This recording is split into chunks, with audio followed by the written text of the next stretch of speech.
Hello there, Alaskans, wherever you are. Welcome to the Must Read Alaska Show. Coming to you from somewhere in Alaska. This is the place where we talk about, you guessed it, Alaska. Where we keep the mainstream media on their toes and where we are standing up for what's right in a world run by leftists. You can find out more by heading over to mustreadalaska.com and also checking out the Must Read Alaska YouTube channel for some really great content. But first, let's get this party started. Okay, folks, we are live. Welcome everybody to the Must Read Alaska show. I am your host, John Quick, and coming to you live from Nikiski, Alaska, the great place of Alaska where you don't really go unless you live or work, and we kind of like that out here. I have a special treat for everybody today. Folks in the Must Read Alaska world, I have Representative David Eastman today. But before we go into that, I want to thank our show sponsor, Charlie Pierce for Governor. Because of Charlie Pierce for Governor, we're able to get the conservative news all throughout Alaska. As you folks can imagine, Suzanne and I are like running around the state doing our thing, and things cost money. And so because of sponsors like Charlie, we're able to compete with the big boys who are ran off of foundations and subscriptions to physical newspapers. And so it's tough to compete with them, but it's possible when we get sponsors like Charlie Pierce for Governor. So thank you so much for sponsoring the show. Representative David Eastman, welcome to the Must Read Alaska show. Good morning, Jonathan. Bright and early. Bright and early. So for the folks, for the two people that have never heard of you, tell people just a brief tidbit without going into our awesome questions about who you are and what district you're in, and just so the good folks listening in can kind of know who you are. Sure. Well, excuse my blurry eyes this morning. We were fighting the battle for election integrity till about midnight last night in committee, so it was a late night, but very glad to be there on behalf of the folks I represent in the Mat-Su Valley. And my district is the western and northern parts of Mat-Su. A lot of rural neighborhoods, Willow, a little bit of Wasilla, Talkeetna, and even farther north than that. So got a chance to be in the state house. This is my third term. Well, we love you in there. And the first question is this, Representative Eastman, what got you into politics in the first place? Everybody kind of has their story about how they, got drug in through a community council meeting that didn't go the right way and thought, well, who else is going to do this? And so what's your story? How'd you get drug in? Sure. Well, it's kind of a two-part story. In the early days, my very early days, my parents were both board members on Right to Life in California. And so there was that exposure. And then when I was in the military serving on J-Bear, which was Fort Rich at the time, one of the gentlemen that I got a chance to work very closely with in the same battalion staff office was a gentleman by the name of Brian Sullivan, who was an assistant district attorney here in Alaska, former state legislator in Seattle, and then a school board in the Mat-Su. He was serving there for a period of time. When I was in the Army, in fact, kind of on my way out, but not quite. He and I both attended a Republican district convention together, and that was back in 2008. And at the meeting, someone asked me if I would run for bonus chair, bonus vote position, and Brian kind of gave me the nod, like it was okay to go to the meeting and that sort of stuff. I don't know what it exactly was, but he was there. He outranked me. He was a major. I was only a captain.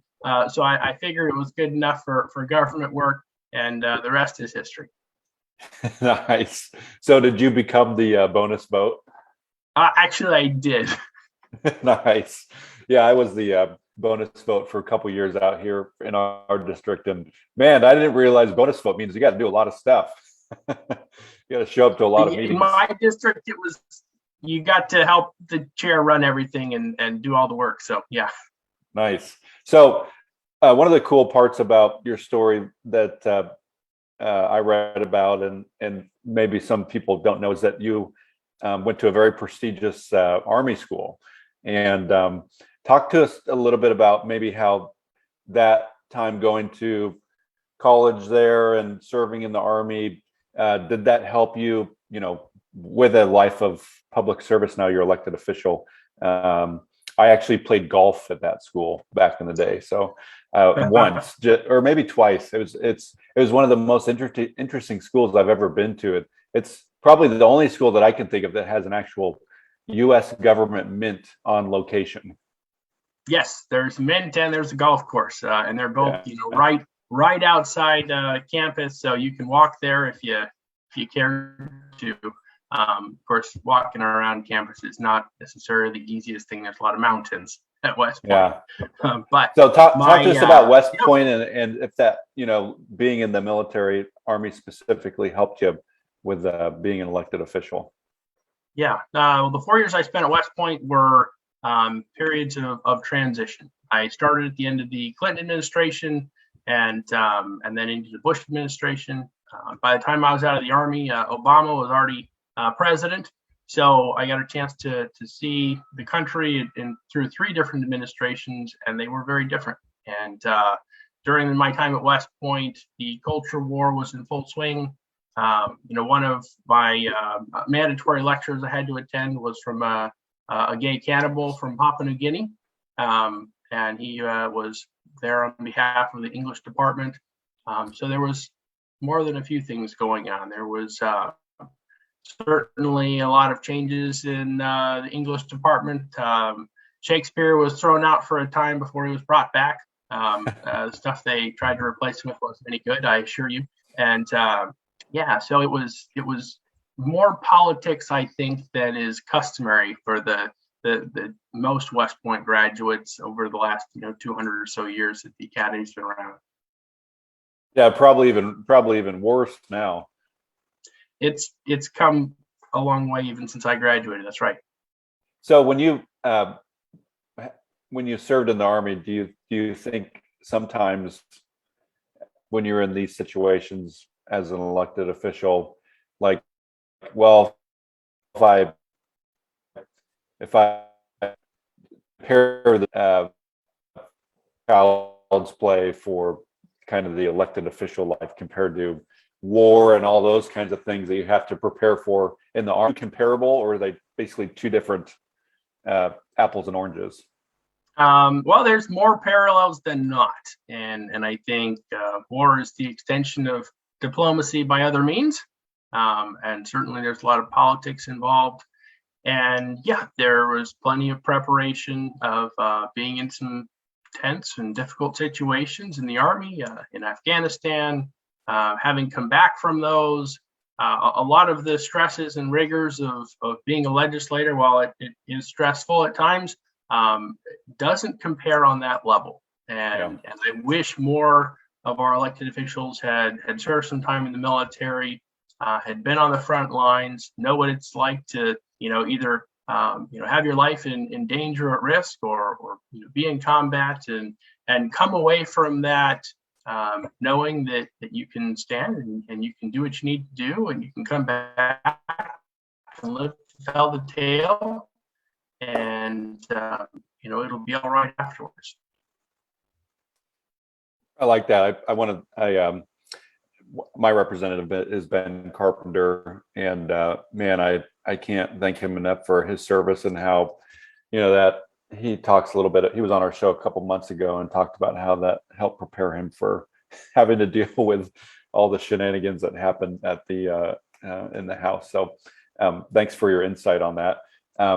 Tell me a little bit about maybe a couple accomplishments in your life on the political front that you're proud of. I know that oftentimes it feels like it's possibly an uphill battle, especially the last couple years in the House, where us folks that are not elected representatives think, oh man, it's going to be awesome, we have the majority of Republicans in the House, and then things tend to shift and be different as folks switch over to the Democrat side.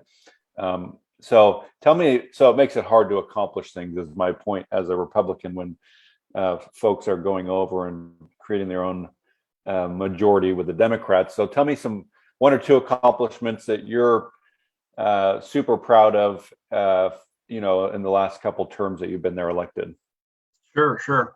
Well, one of the folks I like to talk about is Calvin Coolidge, and he was well known for saying that it's not the bills that you pass, it's the bad bills that you stop.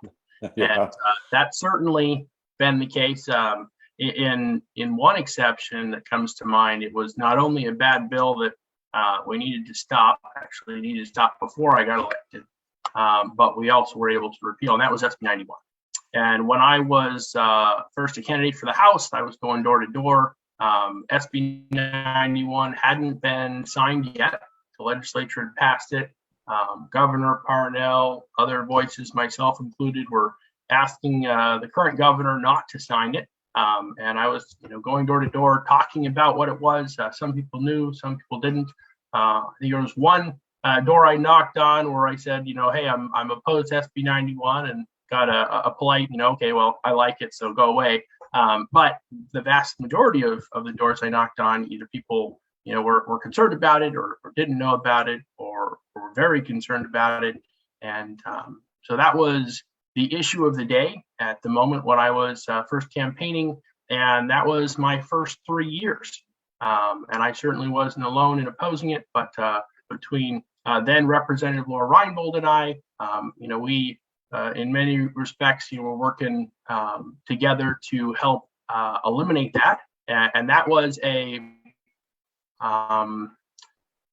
I won't say fruitless, but a very not fruitful effort for those first 2 years. And it was painstaking work, having to put forward the arguments, having to make awareness of what the issues were, being told, repeatedly up until just before the very end, there's absolutely no way in heck that this is going to get repealed. All the leadership in the House loves it. We need to give it 5 years because we need to let it work and get the evidence and the data, and then we can come back and talk about repealing it. And that was exactly the opposite of what my constituents were asking for and what I believed in. And so taking the long view from the beginning, we knew it was going to be hard. We knew, Governor Walker really wasn't there to help us.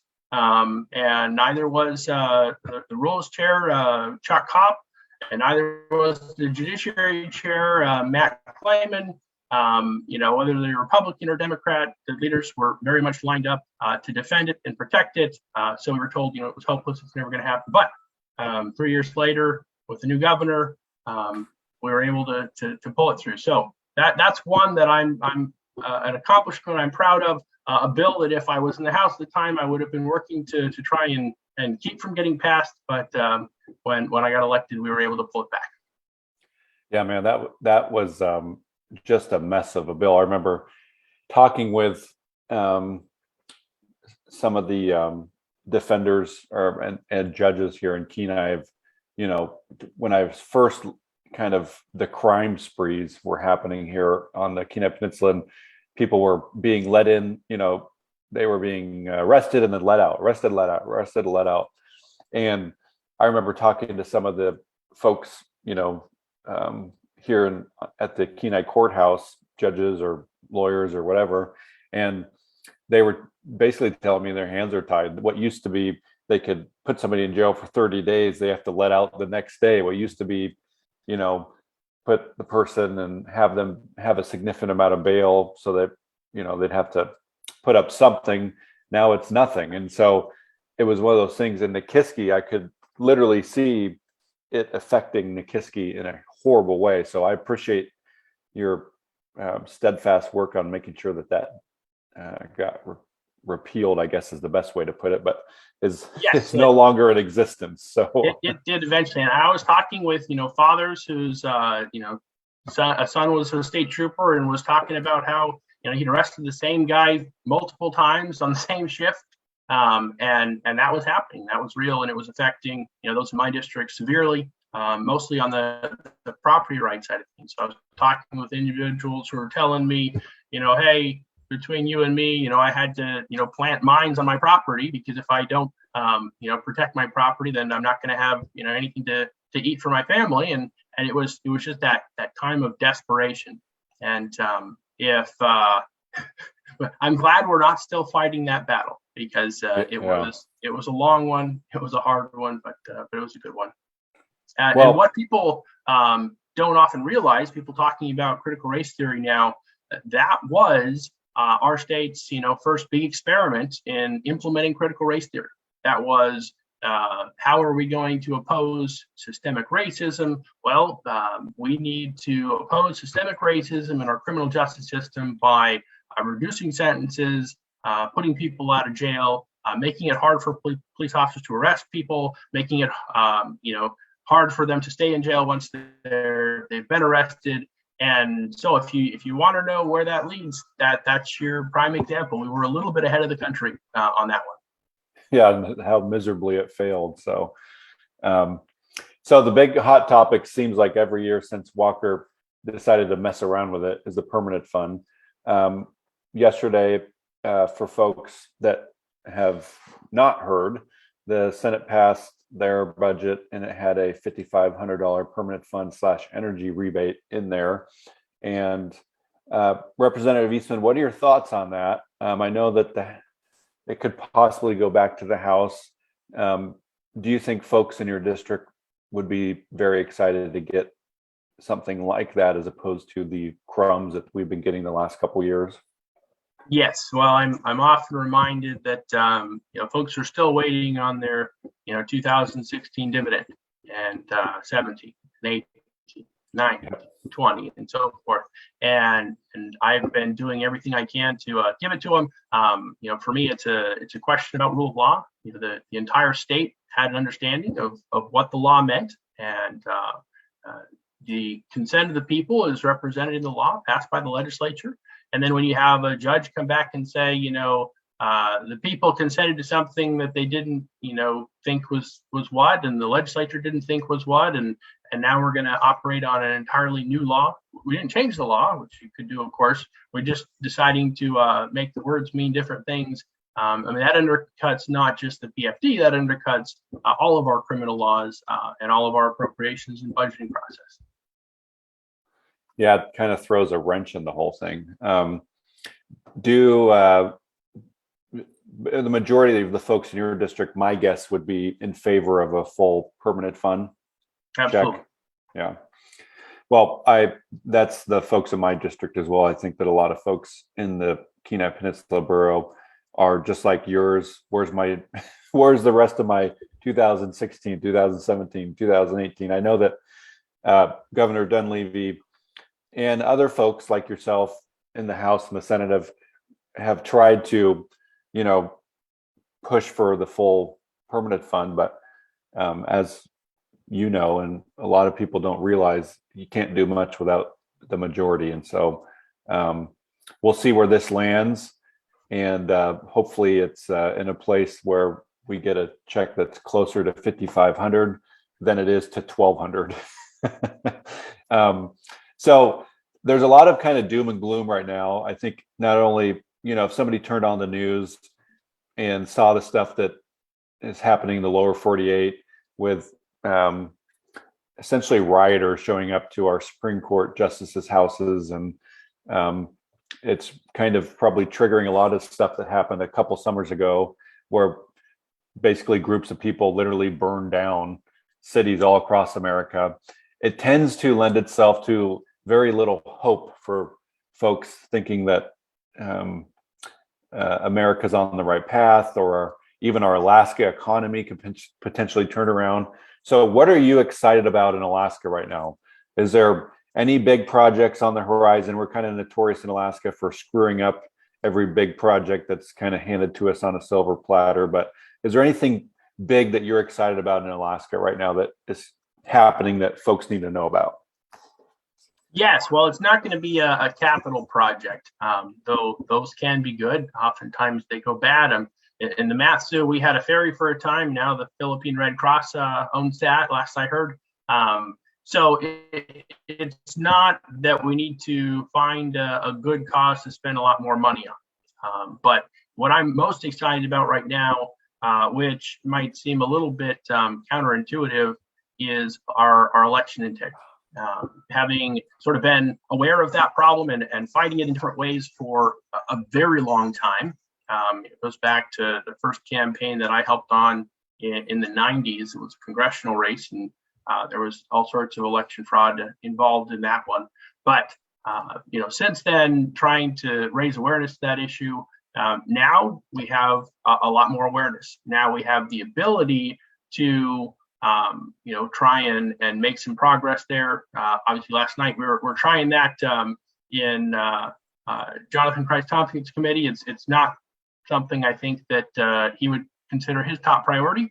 So we're not there yet politically, but you've got folks like Dinesh D'Souza. You've got folks like Seth Kesher was just here in town 2 weekends ago. There is so much more awareness right now of the problem and how pernicious it is that we are miles ahead of where we've been for the last 10 years. And we're not there yet, but I think this is the next big thing. And Alaska has been in a bad way as far as election integrity for a long time. I was there back when Joe Miller was running against Lisa Murkowski for the first time in 10. A lot of different issues that came out of that race as far as how our elections are handled. You had a situation where Lisa Murkowski's brother-in-law was designated in charge of the ballots, after the election, and just things like that in any other state you'd be like, how is that even possible? But in this state it is, and that's our history and that's our track record. So it's bad. I won't try and paint rose-colored something over it, but I think people have an idea now of just how bad it is, and that was the prerequisite to being able to fix it.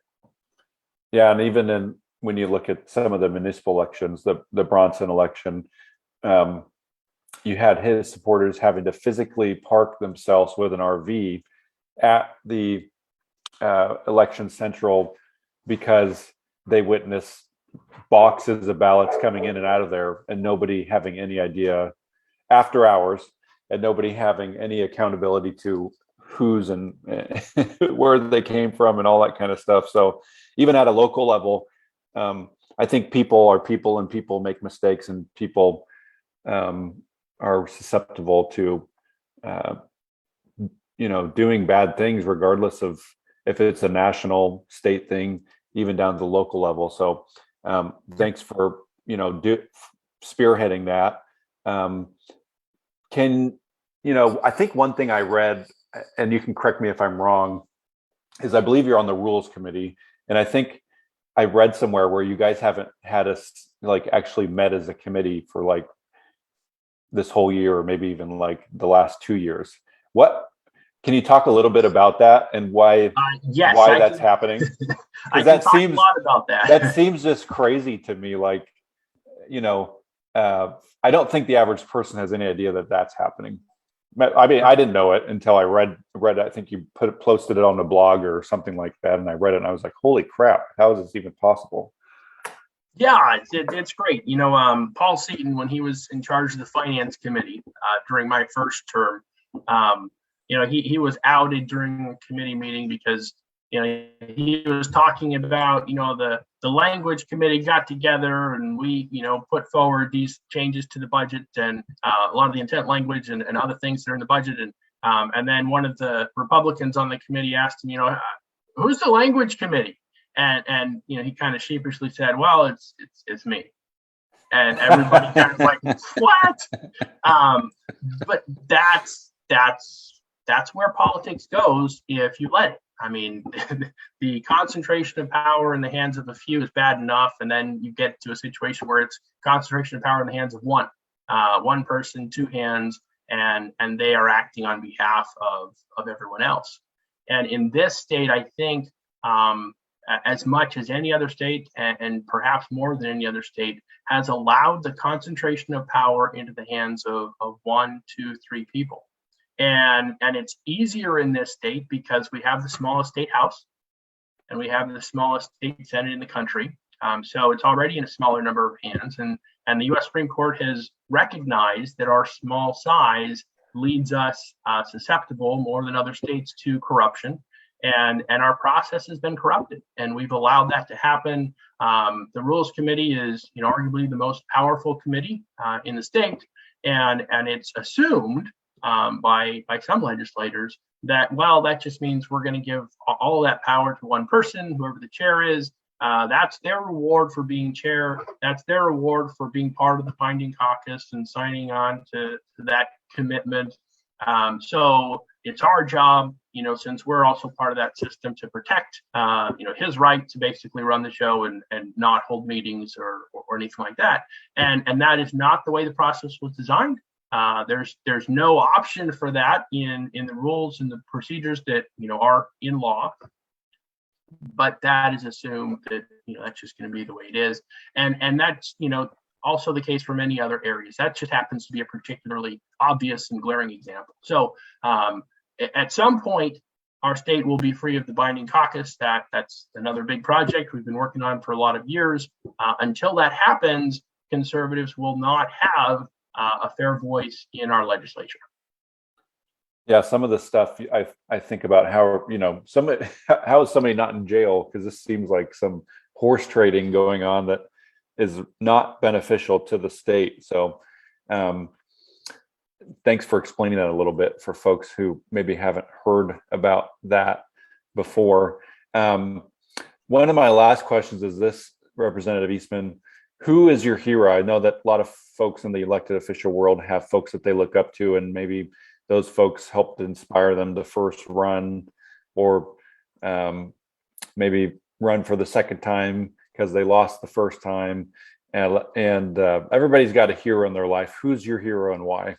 Sure. Well, I start off with heroes that weren't necessarily in politics. Both my grandfathers were in World War II. My grandfather's second wife is from France. She actually penned a book a little while back called "The Man Who Stole the Plans to the Luftwaffe," who was her father, and he was a spy for the resistance, particularly against the Luftwaffe. And so I have some great examples in my family to look to.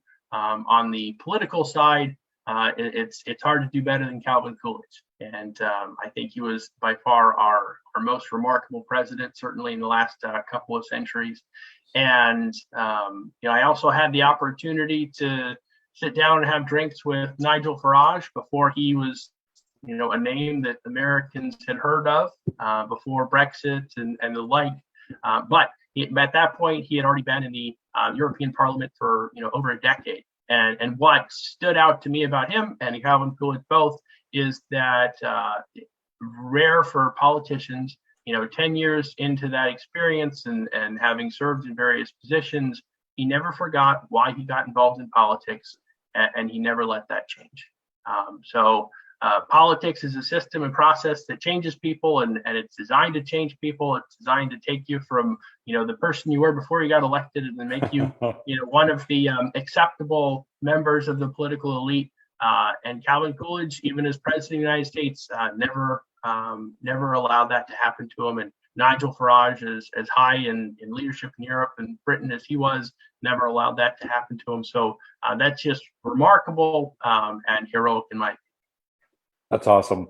Well, how does somebody get to know what you're doing? Do you have an active website that you keep up? Do you have a Facebook?